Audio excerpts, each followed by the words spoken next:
I'm going to stand behind the pulpit because I feel very exposed out there.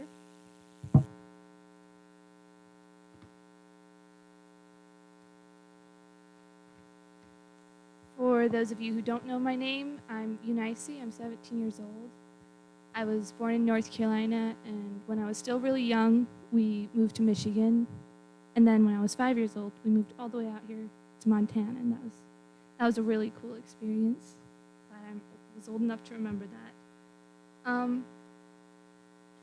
Back in 2018, I was 12 years old. Before then, I hadn't really thought about salvation or having if I would go to hell if I died. That thought never came into my head. I was I was pretty young to think about that.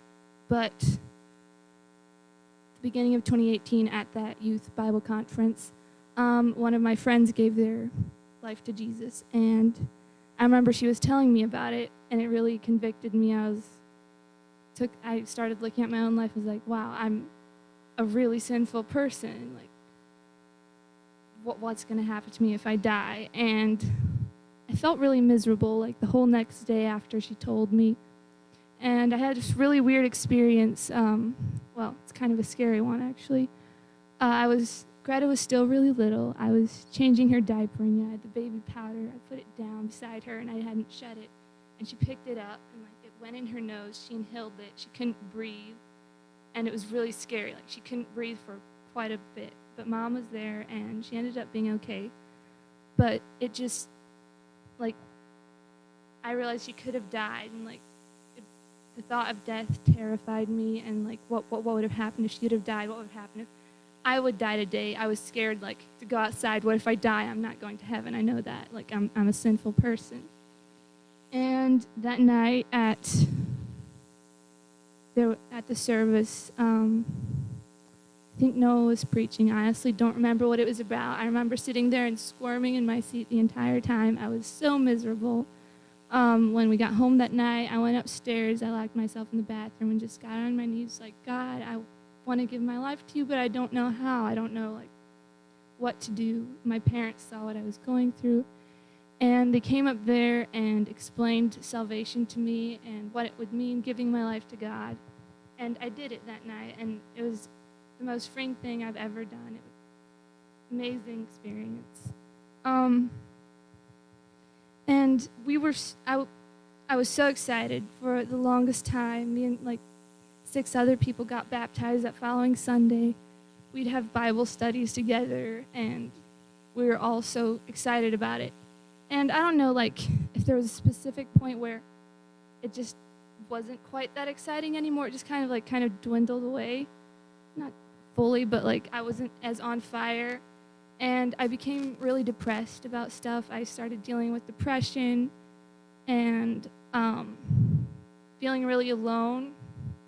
But it's just because I was depressed. I kind of didn't want to be near people and stuff. And then I was going through that a little bit, and then I had some head injuries or whatever, which triggered it and made it worse. And it was a really dark time for me. I was kind of suicidal. I felt like I didn't know myself, someone else was in my body living my life, and I was up here watching. And it was really hard. I thought that something was probably majorly wrong with me, and I didn't want to talk to anyone about it. My mom finally saw that she sat me down. Was something's really wrong. You have to tell me what's going on. And I told her, and she was able to help me through it. But going through that, I became a little bit angry at God that He had allowed that to happen to me, that I would get hurt like that. And I was bitter towards God for a while there. But I guess talking to someone about it, I was able to work through it, and I repented of it, and I became much closer than I was before in my relationship with God. I guess going through that helped with that. I did really good for quite a long time, actually, after that. Then I had, like, something else happen to me, and it triggered depression again. I don't know, I got depressed again. I've struggled with depression, like, for years, I guess. And I started having intrusive thoughts to the point where I was terrified of falling asleep. I was terrified that in my sleep I might get up and do something, like hurt someone. Even while I was sleeping, I wouldn't sleep at night. I couldn't look at knives. I didn't want to help with stuff in the kitchen because I was terrified. You know, what if I touch that knife, and what if I do something with it? And I didn't know. I thought I was really bad. I felt like a terrible person. I was like, there's no way that I can be a Christian and be having these thoughts. But so we ended up like going to a Christian doctor, and she was really able to help me. She told me that these thoughts aren't my thoughts. Like, they're put there.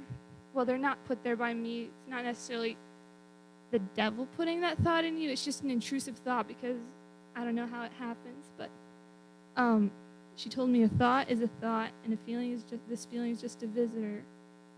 And that really helped me. And she also pointed out to me that whenever I got these thoughts, I'd be like, God, please help me not to hurt this person. Help me not to touch that knife, whatever it was. And I had turned God into my kind of just a person, like a Band-Aid to fix that thing real quick. I guess he was my compulsion for that thought that I was having. And it made me, I wasn't viewing God right, I guess. I only talked to him when I needed him. My prayers were all like, God, help me not do this, help me not do that, help me keep me safe from that. And I wasn't having it wasn't a two-way relationship, I guess. It wasn't good, whatever was happening. But once that was pointed out to me, God extended so much grace to me during that period in my life, and he really helped me through that. And I've really just become closer in my relationship with him than I've ever been before. And I know I will still struggle with stuff, and I know that every once in a while, I still might get an intrusive thought, but I can rebuke it in a healthy way, and he loves me no matter what. Obviously, still don't want to do anything just because he'll love me even after I do it. But I know he's with me whatever happens, and I'm really excited to see what he has for me.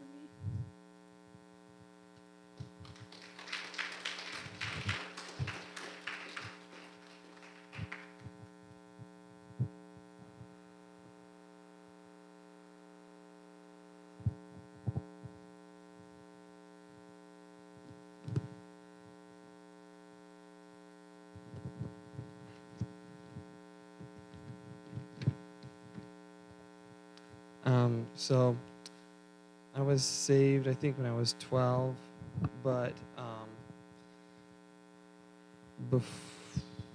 before that, I always thought I was a really good kid and really prided myself in that. And I didn't really think that I needed to be saved for a while because I looked at my friends and I thought I was better than all of them. So I was like, yeah, I'm still fine. But then all of my friends, they started like giving their lives to God and like started to serve him, and I saw an actual change in their life. It wasn't just something they said, on Sunday morning, whatever. Like hanging out with them, there was an actual change, and I started to really want that, and I knew that I had a void in my life, and I needed to. Yeah, but I mean, I probably ignored it for 6 months, maybe a year. I don't know. I didn't really think I needed it that much. But so I started not being able to sleep well nights just because I was thinking a lot about it. And then the one night I finally prayed with mom and dad, and everyone always talked about how when they prayed, immediately they felt free. And I did at first, but then the next morning when I woke up, my first thought was, nothing's changed. You can't just pray and all those whatever your life change like that. You have to actually do something. And so for the next few days, I was a little bit depressed. I was praying a lot, and the devil was just telling me that basically I can't just say a prayer and be saved just like that. It's not how it works. And then so I was praying a lot and just seeking God, and then he told me, like, basically you can't save yourself. There's nothing you can do. Like, you just have to trust God and let him do it. And like, so I just like put my trust in God and believed in him, and immediately like I felt that freedom. But yeah, and after I was saved, maybe a few months, a year or so went by, and I just kind of let it go. I didn't really put any effort into having a relationship with God. And I just think Roman, or I forget who, talked about just using him as fire insurance. Kind of did that a little bit because I didn't, I wanted that, the bad feelings to go away, but I didn't want to put any effort into it.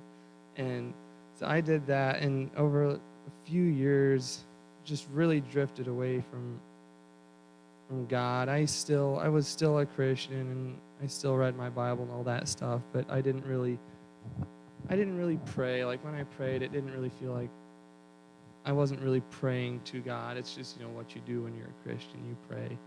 And so that went on for a few years. And then a year or two ago, I really started seeing that I needed a relationship with God. Like, I needed him even more than I did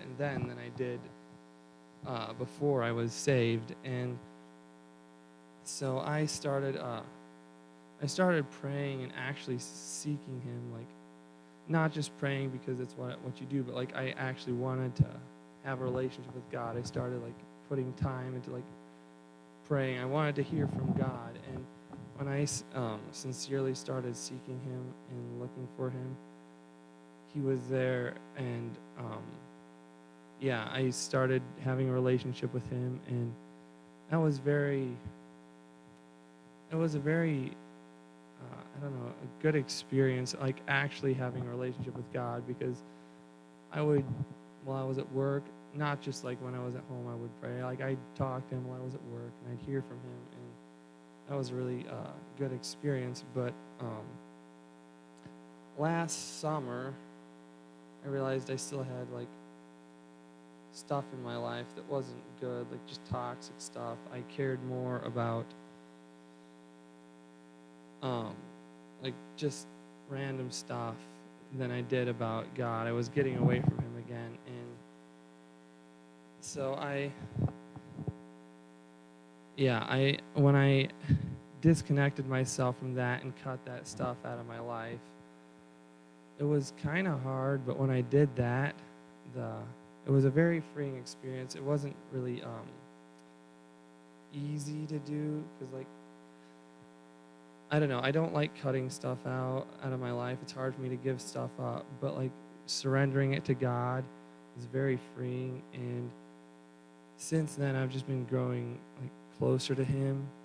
And yeah, I don't have a lot to say, but that's about it.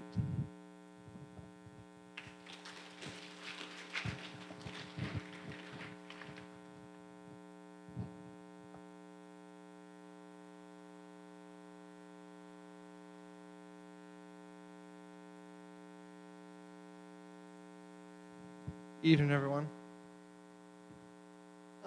So Gary asked me to share my testimony. When was that? That was a while ago already. You mentioned something about it, but then I never got back to you. But I was mulling it over a little bit in my mind, the whole time at least. So. But it's gonna go back to when I first accepted God into my life. I was 11 years old. And I was thinking about it last night, and I was like, that was 10 years ago. And it feels more like either way. So it was over the time that a couple of my friends had just been converted. There was life, there was joy in their face, all this stuff. And I felt very left out, to be honest. I was like, where's mine? You know? But, and that was about the time that God started calling me. And for the first quite a while, I don't know how long it was, I resisted and resisted. I don't know why I did, but that's why we just do. Finally, I got the courage, and as frequently as I went and talked to my mom, and she walked me through the thing, and she told me about what all God wants out of us is for us to just ask him to forgive our sins and to come into our life, and he'll do it. And as most of you have experienced, it's the most freeing experience of your life. And for me, it wasn't like specific sins in my mind. It was just a confusing cloud over my head that was gone. It was just gone instantly. And I remember just laying in bed, just praying and whatnot after that. It was just, fellowship was amazing and whatnot. But it wasn't long into my walk with God that I started having doubts and fears and whatnot. Started doubting my salvation. I started not thinking I was good enough and all these things. And it took a while for me to walk through that, to realize that, no, I'm not good enough. But I need to just trust Jesus in that, so that because nothing I do can be good enough ever. And it was finally when I started realizing that I was able to let go of my fears and let go of my need to do all these things. I didn't need to do A, B, and C anymore. I didn't have to do these because I didn't do them. I was going to hell. I was just loving Jesus at that point. And that was good and whatnot, but then over the years, as often happens, but over the years, I distanced myself from God. I got distracted. I just let all the little things distract me, and I just wasn't very close to him. Sure, I'd read, I'd pray, but it wasn't like a deep connection with God. There wasn't that personal relationship there. And then in that time, I started having struggles with different sins, addictions and stuff that came up. And I just couldn't overcome. There was just no power. Every single time, you'd fall. And it became just a vicious cycle of you wake up in the morning, you try, and you go to bed depressed. And you wake up and you just do the whole thing over again. And I was talking to a really good friend of mine about this and whatnot, and he started telling me about the love of God. Just from the basics on up. Every single time we'd talk, he'd be pouring into me about God's love for us, about how unconditional it is. And it took a long time for me to start accepting it at all. But learning that his love is not dependent on how I act. Because we know he said, for God so loved the world that he gave his only begotten son, that whoever believes in him shall, I'm messing up the verse, but what I'm saying is he loved us before we were a Christian. He loved us before we ever loved him. And now I give my life to him. Even if I'm not perfect, God still loves me just as much as before. And it took a long time for me to start realizing that and to learn how to every day walk in his love and not try and do this and that so that I could be good enough. It was just resting in the promise that God gave us, resting in his love.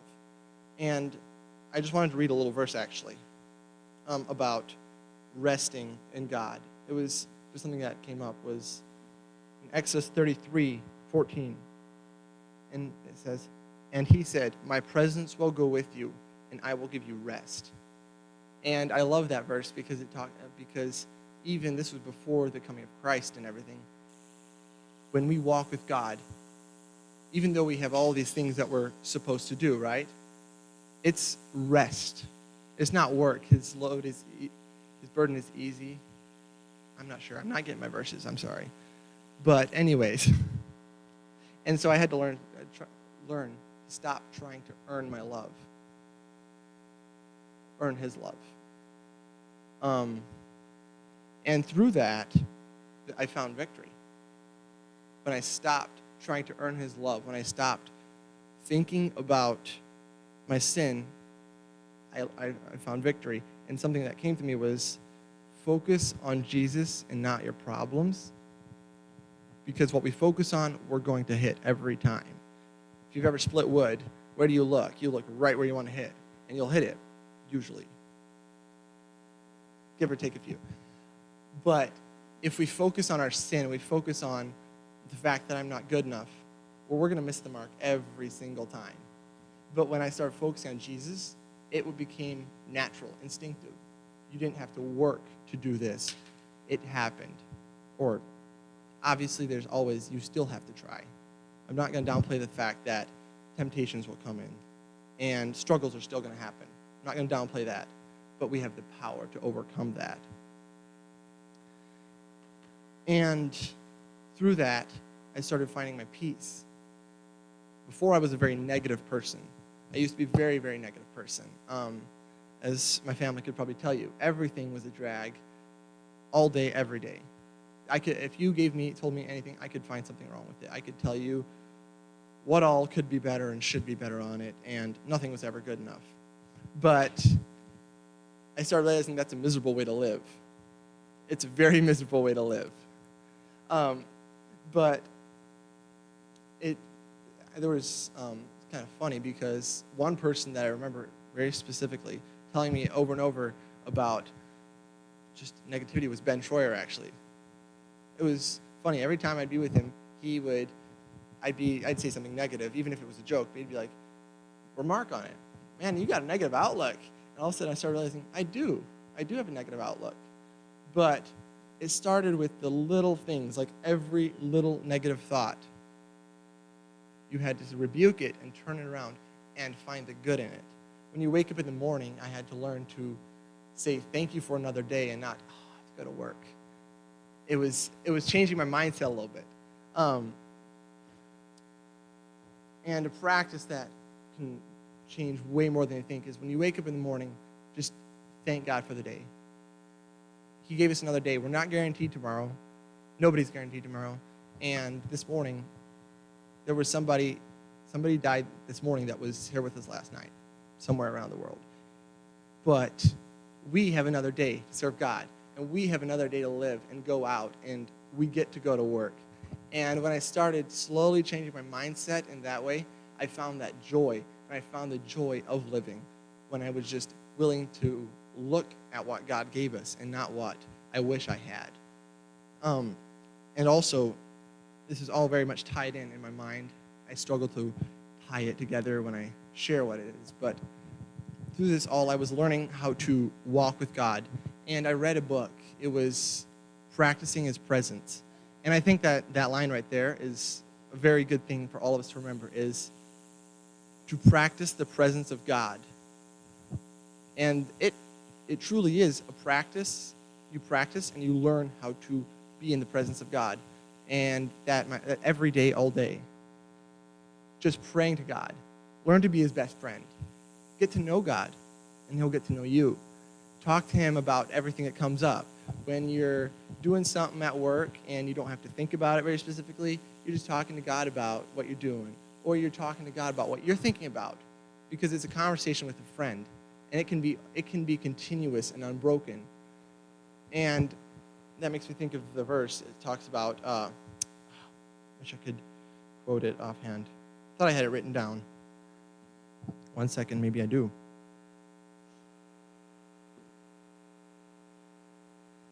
But anyways, a verse about continually walking in the presence of God. Pray without ceasing. That was what it was. God tells us to pray without ceasing. And that comes from just having that conversation with God all day about everything we do. One second. Oh, and there's one thing I did want to share a little bit about that. It was kind of interesting, and I could never find it again, but there's a poem I read over that time. And it's not correct scripturally. I don't think even, whatever, it was a secular poem. But it made me think about the gift we have of life. And it was talking about how the angels envy us. And like I said, I don't think it's doctrinally correct, but it was just something that made me think. And I could never find it again, otherwise I'd read it. But it talked about how the angels envy us because we are mortal. Because what is life without death? What is love without the opposite? You know what I mean? Because what makes love so good? It's because there's a cold world out there that you don't find a lot of love in. What makes the love of God so sweet is the fact that you go out in the world and there's a lot of hate and there's a lot of anger. That's the contrast. And it made me start thinking about the beauty of even the bad things. Because when we're in the bad, we can see the good for what it is. And when we're in the good, it contrasts the bad. And so that was kind of all I had to share about that. But I did want to talk a little bit about an experience I had in the last year, actually. It was... I'm trying to think of how I can say this, but it was a very spiritual experience I had of encountering darkness. And I never thought of myself as a discerning person or anything, but there was this time where I was in the middle of what I thought was a great thing and whatnot, and it was. But all of a sudden, I felt like God took the veil off my eyes for a minute, for just a few seconds. And I felt like it was face to face, like I was looking into the eyes of darkness. And that's the only thing I could describe it as afterwards was I saw light, but there's this one spot. I just saw darkness for no reason. It was in the middle of light and everything, but utter darkness. It was just nothing. And it scared me. It scared me bad. And I was fairly terrified of that, actually. But I talked to a few people about it and whatnot, and I realized that what I was looking at was just maybe it was just a vision of it or whatever, but of the vision of the darkness that is around us and everywhere, and that the darkness that is trying to attack us, and the demons and the devils that are out there. And it made me realize how real the spiritual war is. Here today, every single day, how real and how close and personal it is to each of us. The war between light and dark and good and bad. And it kind of woke me up to the realization that I need to be fighting this war with prayer, but it made it more real than it ever been in my life. Like I'd always read about the demons and the devils that Jesus cast out demons and whatnot out of people. But that was always an abstract thought to me. It was just something out there. But it brought it down to earth and made it very real to me about how real it is and that there's darkness all around us and we're fighting a very, very real battle. It's more real than the physical itself. And it just inspired me to go to see God more and to want to learn how to fight more effectively and whatnot. And so it's been, for this past year or whatnot, it's been a constant drive to try and go deeper with God and not live off of yesterday's revelation or anything that God gave to me yesterday, but to every day try and go out there and get what God has for you today. Find what he has for you today, the message he has for you, or what he wants you to do today. Maybe it's talking to someone. Maybe it's just smiling at someone and showing them the love of God. But to go out there and with our spiritual weapons, fight the war that is set before us. And that's all I had